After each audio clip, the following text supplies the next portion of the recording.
નમસ્કાર, પાટનગર નેટવર્ક ન્યૂઝમાં આપનું સ્વાગત છે। સમાચારોની સાથે હું છું અભય।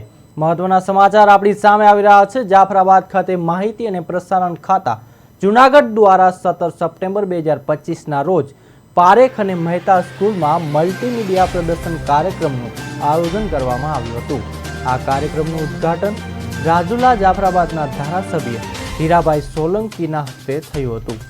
3 દિવસીય આ પ્રદર્શનમાં બેટી બચાવો, બેટી પઢાવો, એક પેડ માં કે નામ જેવા અભિયાન સાથે ગરીબ કલ્યાણના 11 વર્ષ દરમિયાન દેશના નાગરિકોના જીવનમાં આવેલા સુખદ પરિવર્તનો અને રાષ્ટ્રભાવના ઉજાગર કરતી સિદ્ધિઓની ઝાંખી કરવામાં આવી રહી છે। આ પ્રસંગે નગરપાલિકા પ્રમુખ પ્રતિનિધિ પ્રફુલ બારૈયા, ચેરમેન કનૈયાલાલ સોલંકી, મનહર બારૈયા, ઉપપ્રમુખ નીરવ ઠાકોર, સંદીપ સિયાળ, જીવન બારૈયા સહિત આગેવાનો હાજર રહ્યા હતા।